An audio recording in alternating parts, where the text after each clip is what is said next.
Good afternoon, everyone. Welcome. Thank you for joining us today. Today's session forms part of INNEG's Spinal Injury webinar series, and we explore how evidence can be used in complex medico-legal claims. Today, we're focusing on Cauda equina, and obviously it is a key area in many people's practices.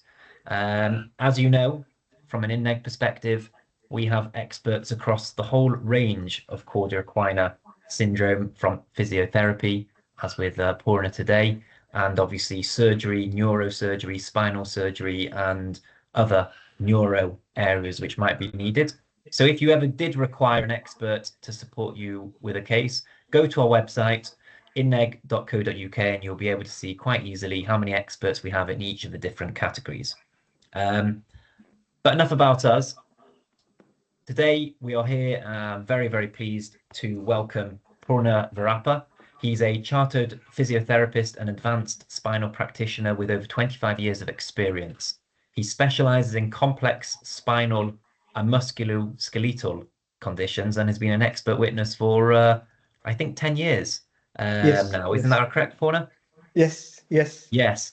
And quite unusual for a physiotherapist, Poorna works very closely with the orthopedic spinal team in Lancashire, and he plays a central role within the hospital environment in relation to the diagnosis and management of many different spinal conditions, but specifically Cauda equina syndrome. Just before I pass you over to Poorna to begin, please note there will be a Q&A function at the end where you can ask Poorna questions. So please do, in the bar above, put in any questions that you have, and we will try to get to as many as we can throughout this. The slides and the recording will be made available to you within the next couple of days. And without further ado, Poorna, if I can introduce you, please take it away. Yeah, thank you. Thanks, INNEG, and thanks, Leo, for the introduction. I hope you guys can see the screen and there should be no technical issues. Just a couple of few seconds. Okay. I background is a physiotherapist. Started to work in orthopedic spinal surgery for the last 16 years. Predominantly working in acute spine. Cauda equina is one of the bread and butter of what we practice. The talk that I wanted to give today was majority of the times people tend to think that Cauda equina is a very in and out diagnosis, and often what is forgotten is there's a large persistent symptoms that patients have that we need to bear in mind when we are looking at them, both from a rehabilitation perspective, medical perspective, and also from a litigation perspective as well. So I think there's a huge residual or sequelae of symptoms that these patients have, and hence I decided to do this talk. I've worked quite closely with the Cauda equina charity, Champions Charity, for years. Okay, and I've also built many education packages with the GIRFT protocol as well that has come about regarding Cauda equina as well.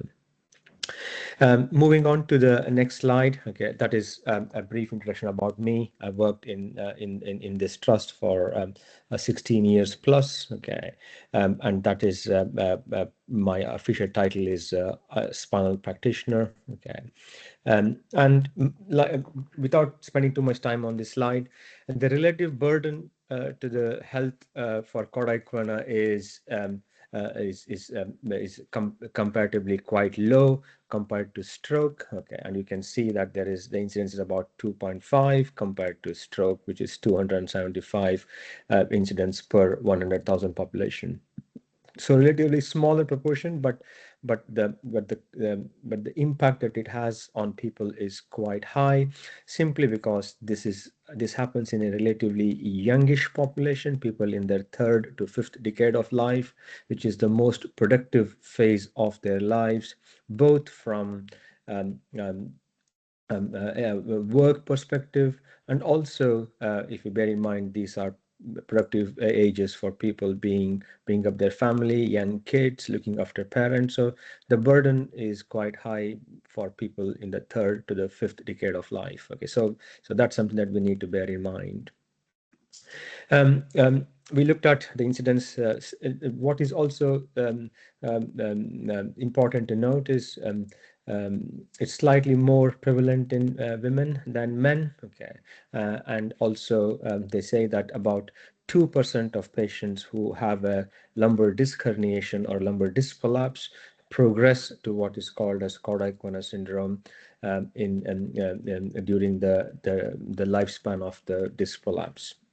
Um, the predominant problem that we find with Cauda equina syndrome is that there are a lot of myths surrounding Cauda equina. Okay, they often say that CES should always happen suddenly and dramatically, which is untrue. Okay, there's also another very common myth in the hospital and primary care, where they say that patients with Cauda equina should have back pain as a predominant symptom, which is again untrue. Okay, and surgery must always be done within 24 hours is another thing that often gets battered around, which is again incorrect. Recovery happens irrespective, but ideally if it is done in 24 hours, that is the thing. And they often say recovery is quite quick after decompression. Again, that is again a very much a myth. That is not the reality as well. um, um, um, the other associated things is CES causes only bladder problems. Okay, somewhere in these cases, bowel tends to get forgotten. Okay, so bowel problems are equally of a problem, and so all CES patients become permanently disabled again is not the right thing as well.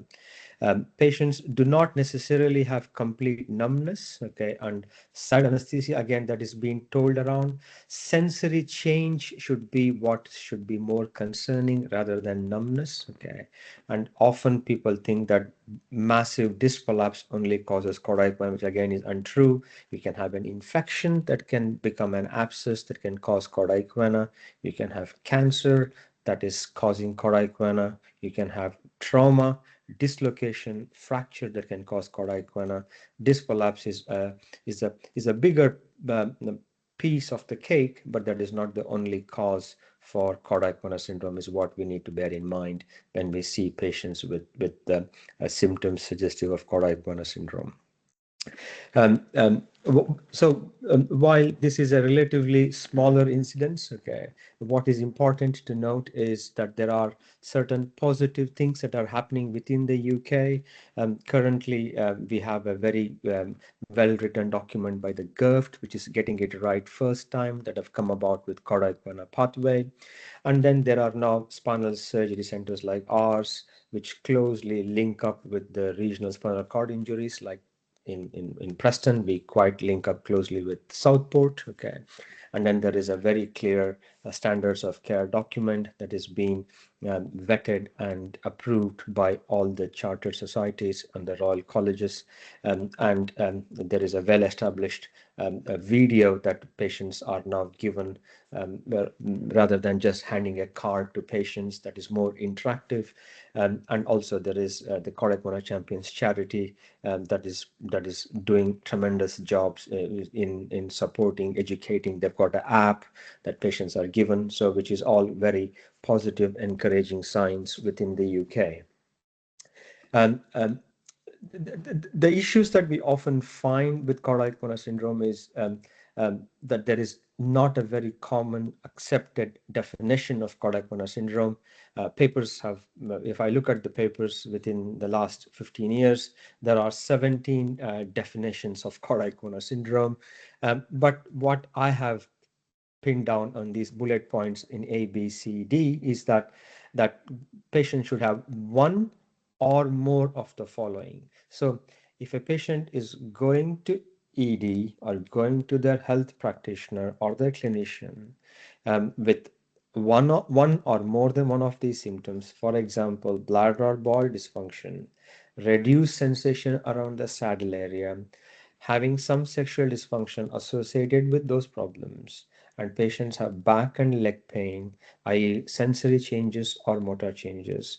These are often indicative of Cauda equina syndrome, okay, and that should be one of the things that we should be considering when we are reviewing patients in the clinic. So I'm trying to sort of, rather than getting bogged down with 17 definitions, I've tried to put them into 4 bullet points to say, look, if these 4 things are there, this should trigger us to sort of have a concern. Is this an evolving Cauda equina syndrome?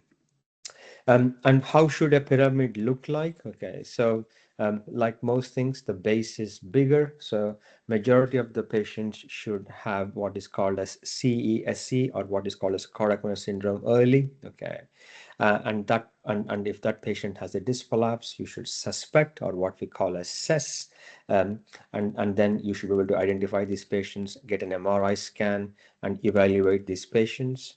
If patients are missed at this point, then they go into what is called as Cauda syndrome incomplete, wherein which they have some altered sensation, altered bladder and ball changes, or what we call as CESI.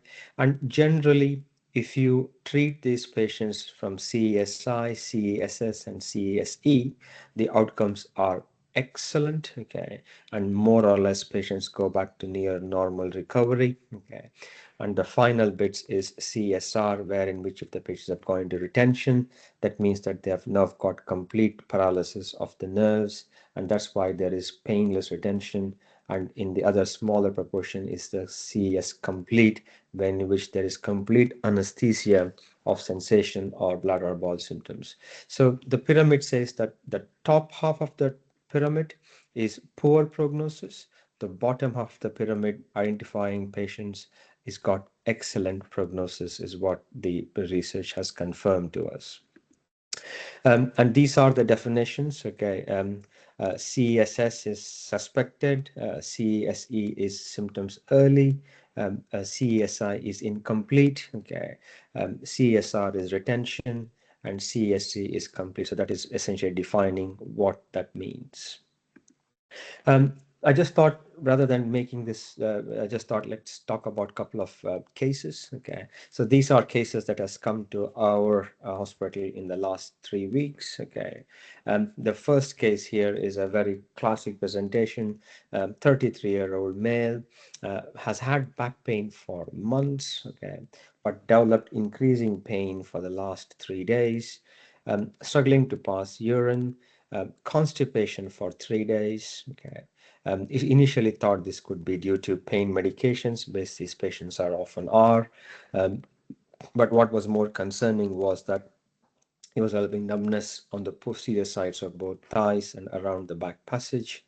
Um, Given he's only 33, he's usually fairly independent, but is now struggling to walk. So this is a very classic, typical A&E presentation for patients who come to RED, and usually the investigation of choice would be an MRI scan. So in this patient, what was on examination, we found that his straight leg raise, or one of the tests that we do to strain the sciatic nerve, was quite limited. Okay, but this patient had a normal anal tone. Okay, and one of the things that we do in these cases is what is called as a bladder scan. That means we use a bladder scan, measure the amount of urine in the bladder. Okay, and in this case it was around 615 ml of urine, and he was asked to pass water. Okay, and post void is it was 572. Okay, and I've just put a small note here saying that PVR is what is called as post void residual, and we say that if it is more than 200 ml in the patient with suspected CES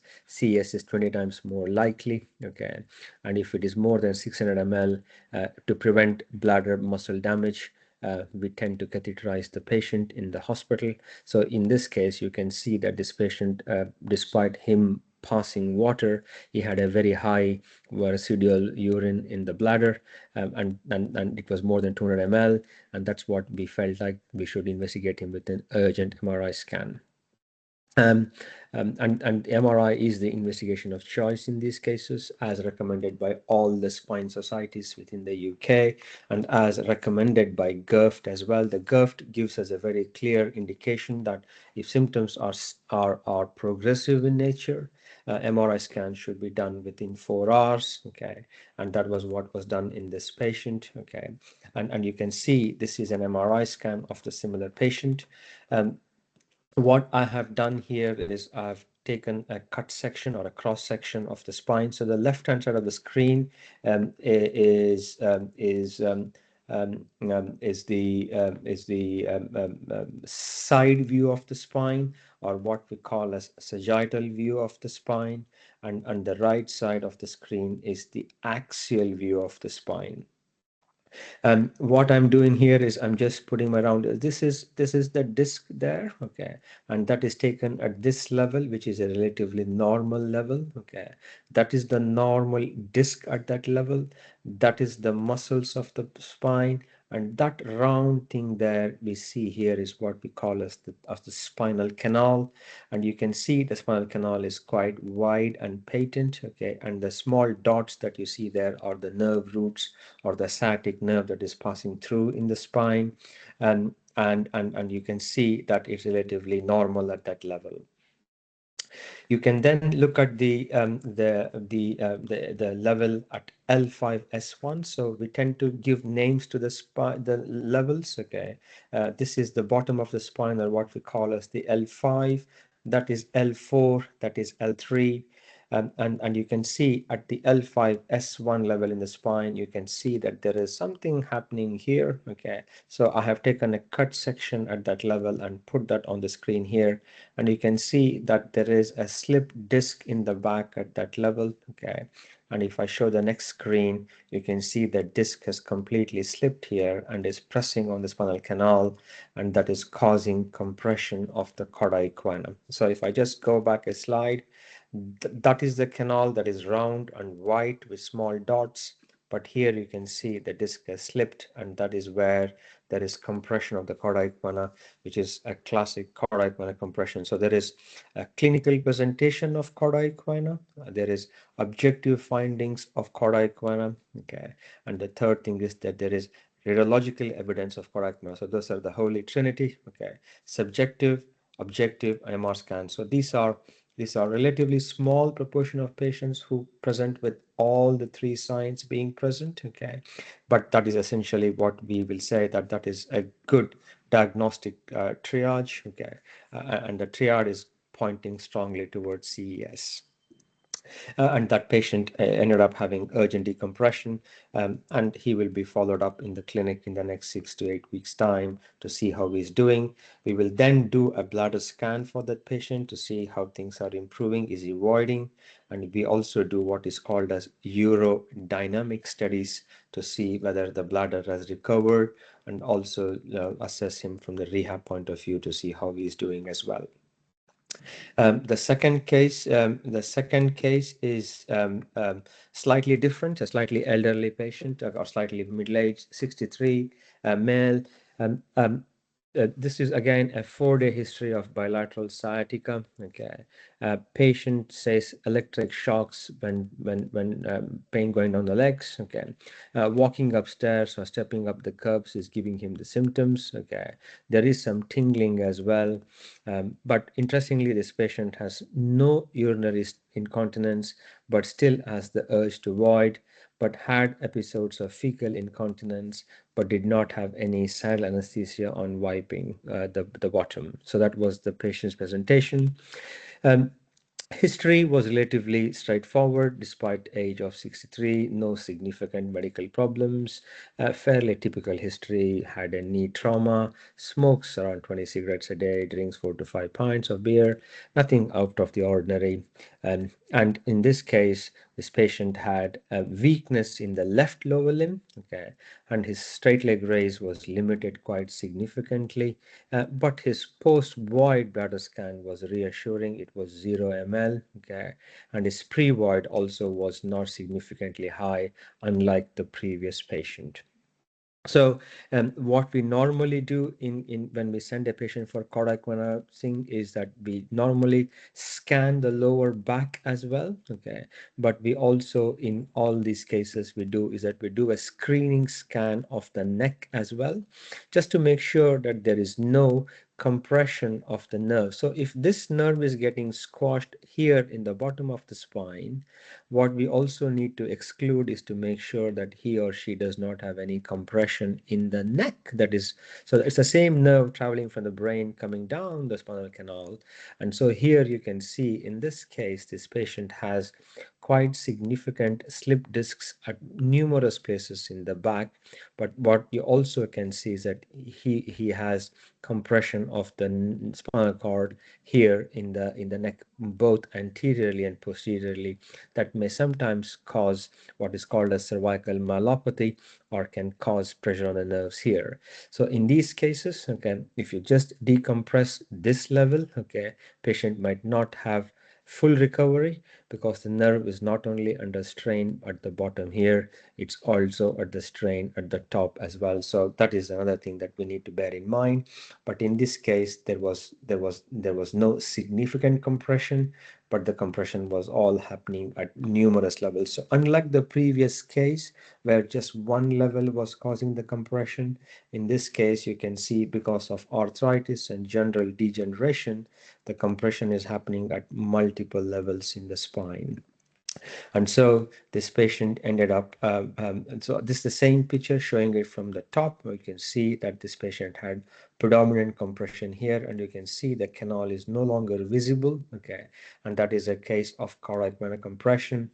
And at the bottom as well, he had compression. So in this case, this patient had a slow evolving symptoms, but symptoms became quite sudden quite quickly. So he had degenerative changes happening in the canal over a prolonged period of time, and then the symptoms reached a critical point, at which point he became symptomatic.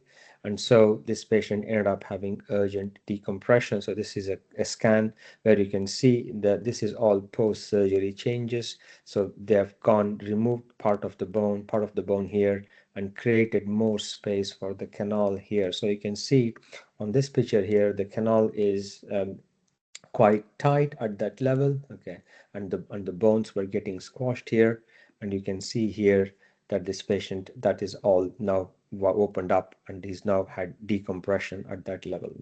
So that is another good example of a case in which a slow evolving problems but can take a sudden turn, okay, and they can develop acute symptoms, okay. So patient may have had an MRI scan 4 weeks ago showing similar changes, but in the last 4 days he or she may develop new symptoms, at which point repeating the scan and looking at the bigger picture, looking at the rest of the neural axis to make sure that he or she is not having any neck compression, that is any progressive there, is quite important, as well as why I thought I should bring up this case.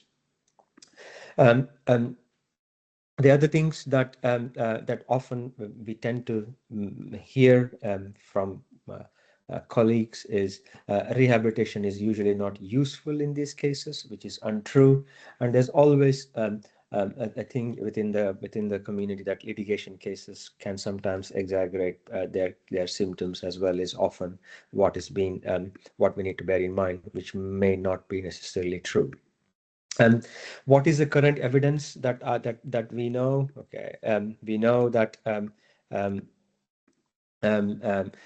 despite surgery, okay, these are all UK papers, okay, 67% of patients have significant back pain post-surgery, okay, of which 10% needs further evaluation after the operation, 44% needs further investigation, okay, and about 40% of patients who develop bond or cardiac syndrome do not return to employment. So this is something that is quite important to bear in mind, that once a diagnosis is done, surgical teams like us including might not necessarily see the patients because the acuteness of the symptom is gone, but doesn't mean that they are better.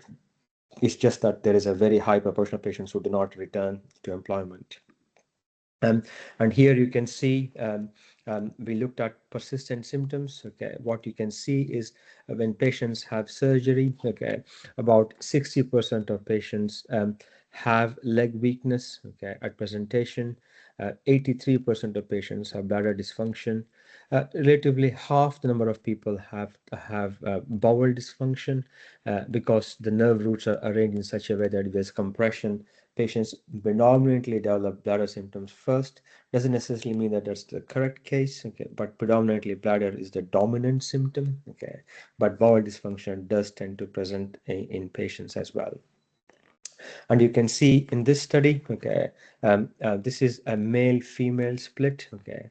You can see the pre-op is the first side of the bar graph, and at 1 year follow-up, you can see that the bladder dysfunction is still is equally split between men and women at pre-op, okay.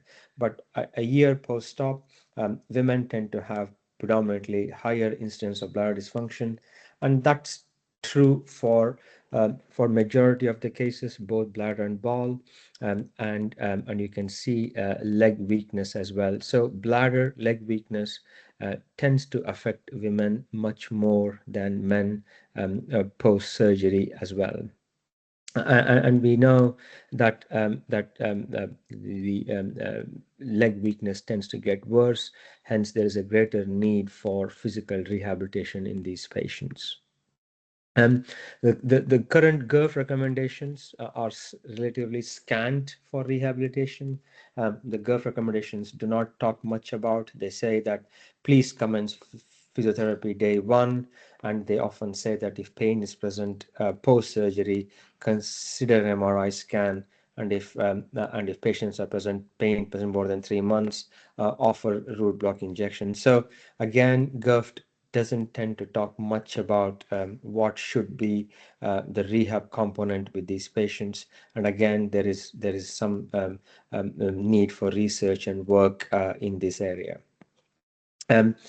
This slide talks about complication rates from CES surgery. Okay, there's a relatively high proportion of complications. Okay, studies have shown that around 26% of patients have complications with Cauda equina surgery, with 7% of patients having a reoperation after Cauda equina for slip disc. Okay, and patients often have worsening neurology with medical complications like wound healing problems, infection, DVT. So these are things. So just because patient has surgery, he or she is not out of danger. Okay, you can see that there's a very high complication rate and a very high worsening neurology in these patients, with about 7% reoperation rate is quite high in these cases. And if you look at reoperation, why that is happening, okay, persistent residual disc, that means not all the disc material was removed from the operation, is a very high number, okay. Infection is another number, okay, and you can see if you have had Cauda equina syndrome surgery, there is a very high 49% reoperation rate within the first 2 weeks. So these patients are not out of danger, and we need to closely watch this patient. That's why we often review these patients much sooner within the hospital because of this reason. We then looked at another very recently published review in the UK, and this specifically looked at litigation cases, okay, and they looked at what is the predominant symptom, okay, and that was not much different from what is seen in the general population, okay. These cases looked at new motor weakness, persistent leg pain, persistent pelvic pain, was all similar, and back pain was again very similar. What was interesting in this was that fatigue was reported as a very common presentation in these cases, which was not seen in any other studies. And so when we see these patients, when they say fatigue, that's again a very typical presentation of patients with CES. And often these fatigue prevents these patients from engaging from rehab. So the buy-in for physio is usually less because patients are not very compliant. Okay, they don't exercise because fatigue is there, and that subsequently impacts how much of these patients work on improving their muscle strength. And that lack of muscle strength means that they have less core strength. Less core strength means that there's more muscle loss. More muscle loss means that there is increased back pain. So you can see that this becomes a bit of a feedback loop, one problem feeding the other. And what is also interesting to see is that if you look at um, um, these cases, majority of the cases with Cauda equina tend to progress to lumbar fusion. So there's a slightly higher incidence of these patients having fusion surgery down the line for back pain as well.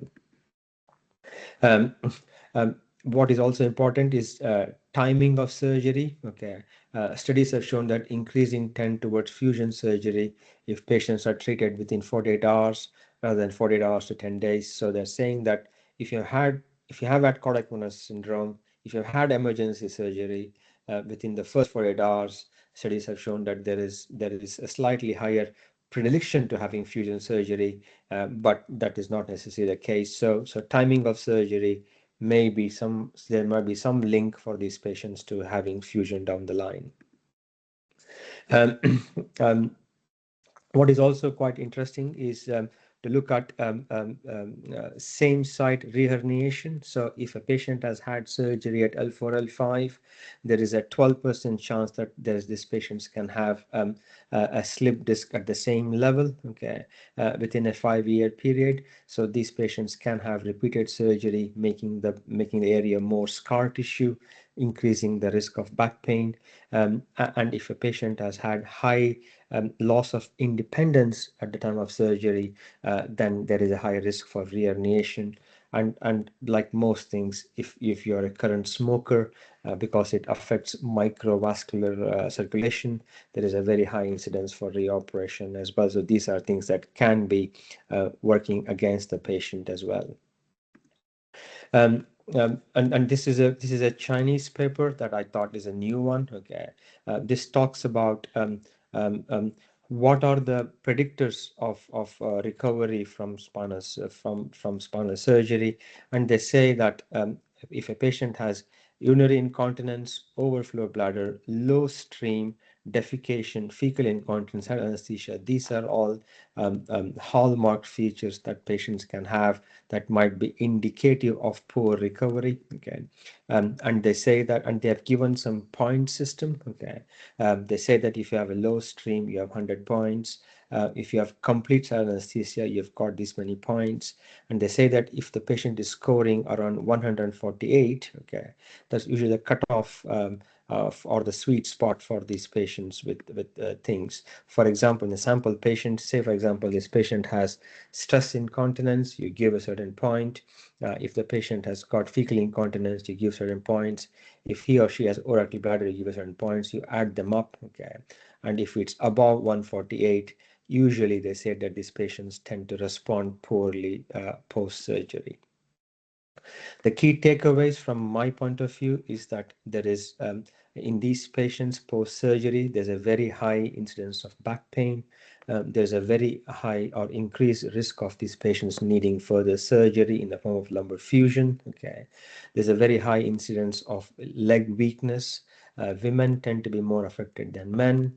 There's a huge mental health and fatigue component to these patients. Okay, unfortunately, unlike stroke or Parkinson's, there isn't a dedicated protocol that is there for these patients, and there's a very high risk of reoperation in the first 2 weeks. Okay, and then despite surgical decompression, these patients have persistent symptoms, which needs to be borne in mind when we're seeing these patients. And these are the references. And I'm happy to take any questions.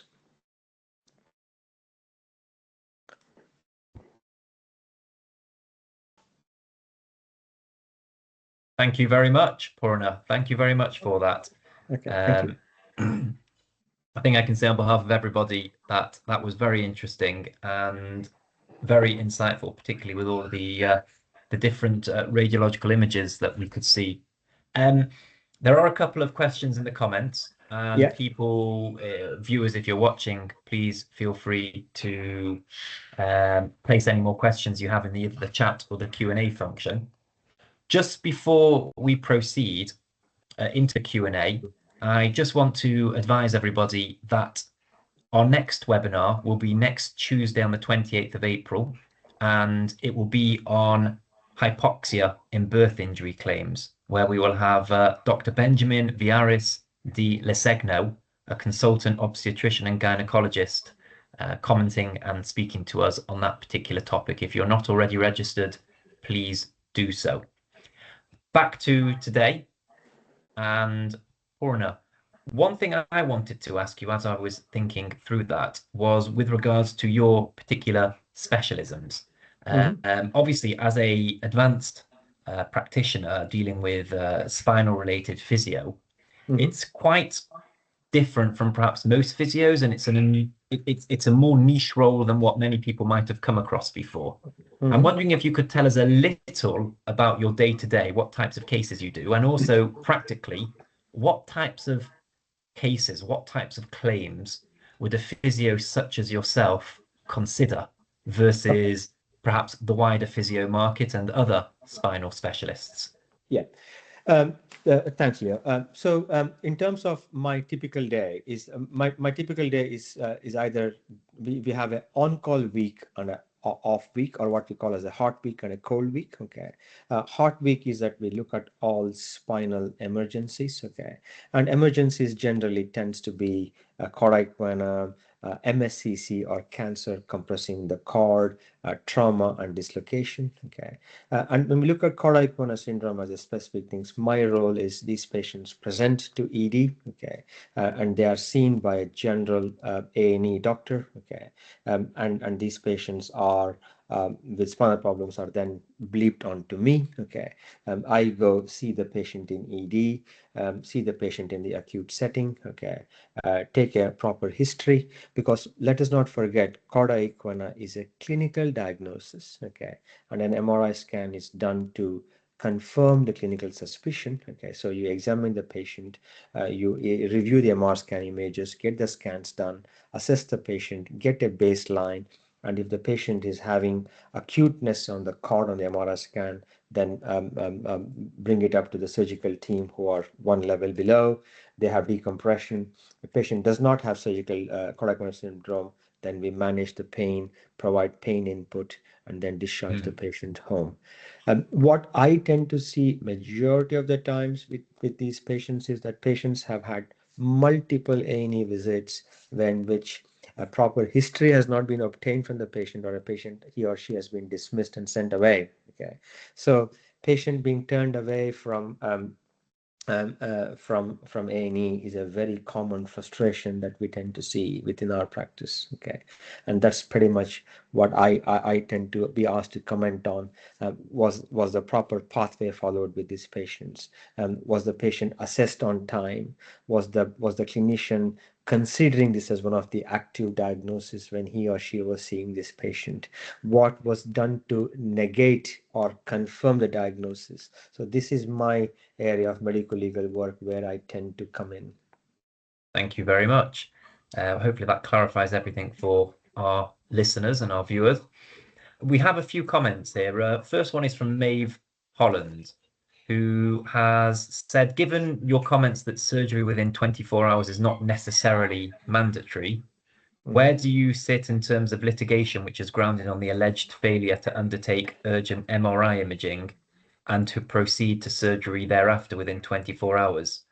Is that defensible? And thinking of cases where the plaintiff has some clinical symptoms, it's a bit specific. And just before you answer that, there are a couple of questions similarly in the comments where people are suggesting that the GIRFT places surgery as an emergency NCE POD level 1 and 2.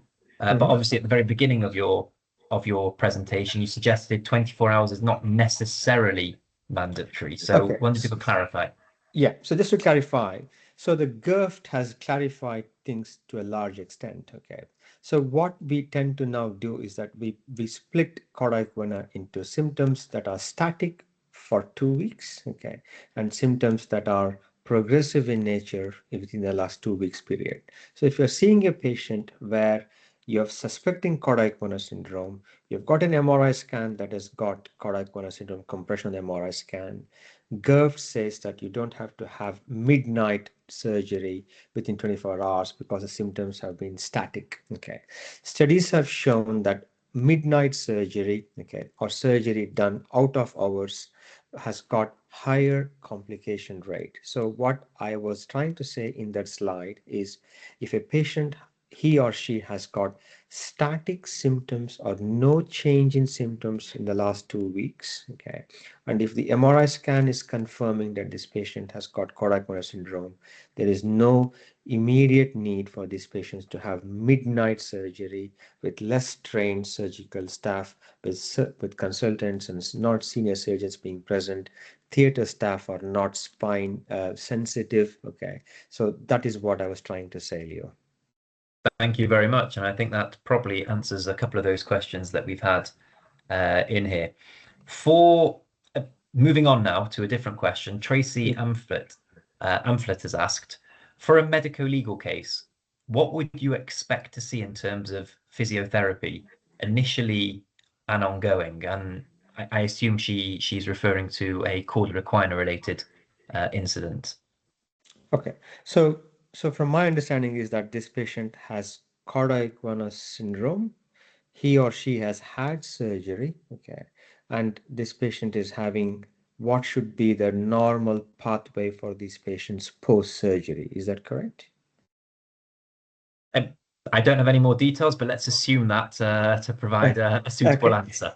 Okay, so the first and the foremost thing is that whenever these patients are having cardiac mechanism surgery, they should be reviewed in a post-surgery rehab clinic within 2 weeks. Okay, and the first things that we should do in these cases is to assess the patient's neurology. Okay, to see whether this he or she has got any residual weakness in their limbs, i.e., lower limbs in this case. The second thing is that we should consider urodynamic bladder studies, okay, to see if their bladder function is okay.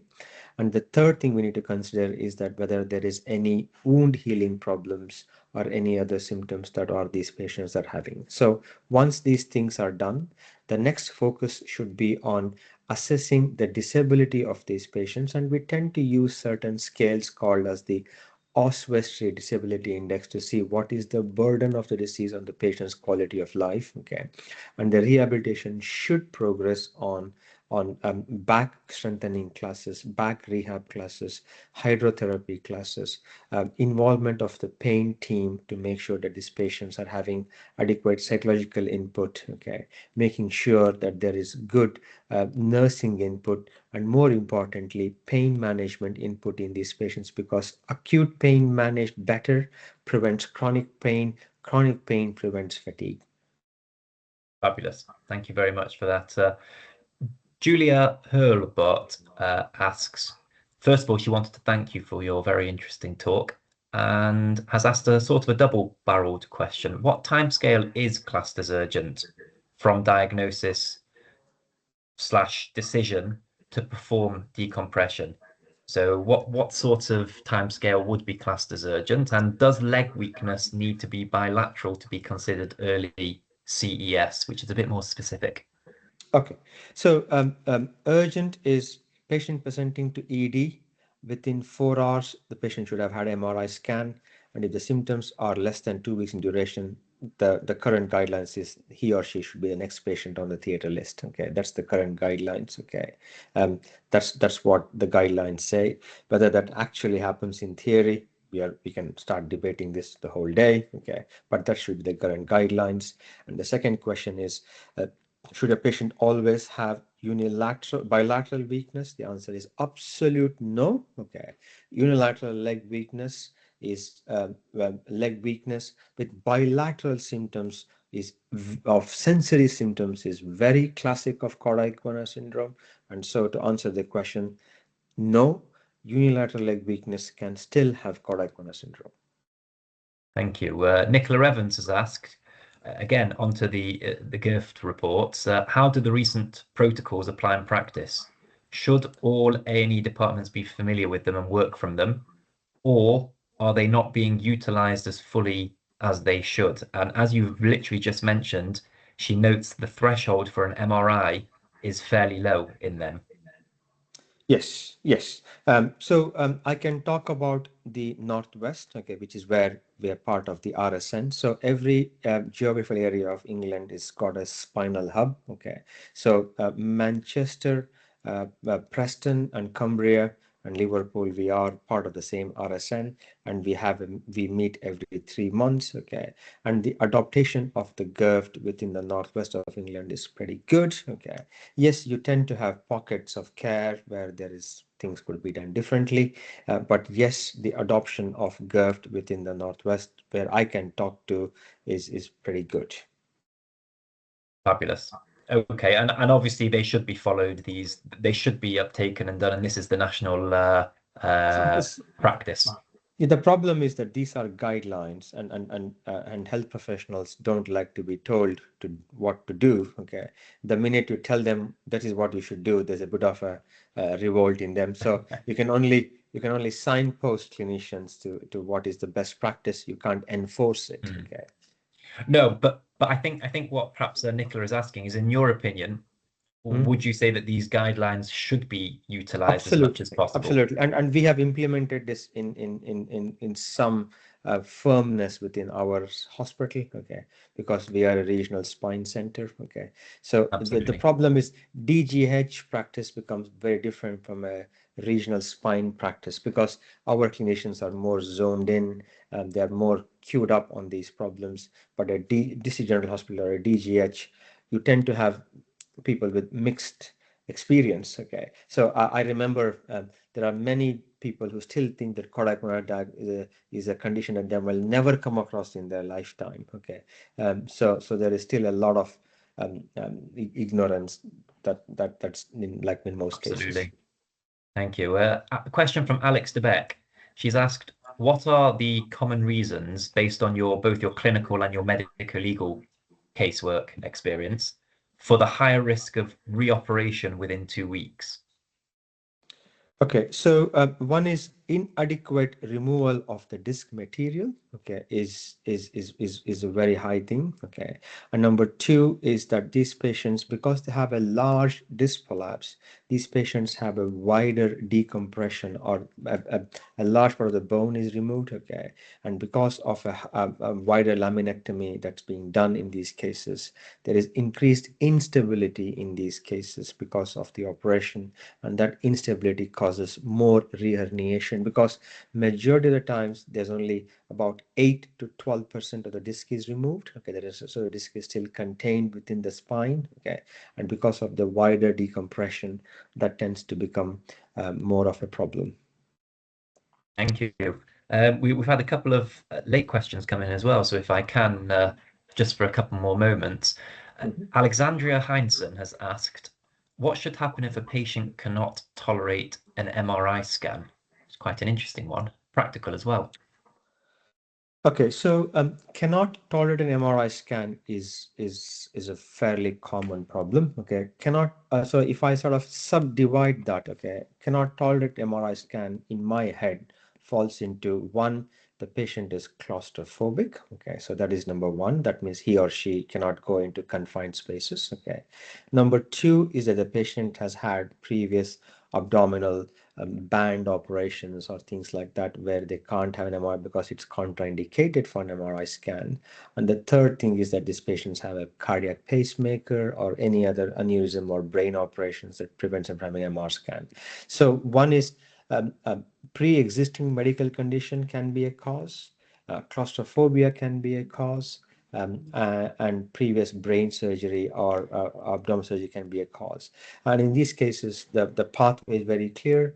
You should consider a CT scan, okay, with adequate soft tissue windows, okay, is what the GERFT recommends in these cases. So if the patient can't have an MRI scan, if they can't go into the tube, they can go into a CT scanner, which is a Polo Mint, okay, and in those cases, then we can do soft tissue windows to measure if there's any disc problem causing the problem. Thank you very much. And just to go, we've got Ian Kerwin, who's asked, can there be a complete recovery after delay of 48 hours in diagnosis for CES? Is it always a breach of duty if there is a delay of more than 48 hours? But I think you said there might not be. It depends on the particular type of CES Yes. that it is, Yes. whether it's stable Yes. or moving. Yes. Yes. Yes. That's correct. Yes. So I think the answer to that, if I can, Ian, is it depends on the type of condition and the type of CES on that particular one. Answering on your behalf. Yes, that's all Poorna. right. No, that's perfectly fine. Yeah, that's what And just lastly, sorry, we have one last question, which if I can squeeze in for Rachel Holt. She's again thanked you very much for a very insightful presentation and appreciates that this may fall slightly out of your expertise, but she's aware that sacral nerve stimulation may be a possible treatment option for persisting bowel symptoms for patients following Cauda equina. Do you have any views on this as whether it's a viable treatment option for urological symptoms as well? I've not. I've seen a couple of patients who swear by it, who have had this sacral nerve stimulator. Okay, I'm only talking based on a couple of cases, but like most things, I think, like you're rightly saying, it's outside my scope for me not to comment on. But I've seen equally 2 or 3 cases where they have said it's a complete waste of time. Okay, and so I'm sorry I can't give a perfect answer for that. Okay. Speak to a urologist on that one, perhaps. Yes. Right. Well, that sums up everything. Thank you very much, Poorna, again, both for your presentation and for answering quite a detailed a detailed one. There might be a couple of other questions which we haven't managed to get through to, and if we can afterwards, we will try and answer them outside of this forum. The only other thing left to do is, again, thank you very much for your time, Poorna, and wishing everyone a great day. We look forward to seeing you at our next event. All right. Thank you very much. Thanks, Thank you very much. Thank you. Bye for now. Thanks all.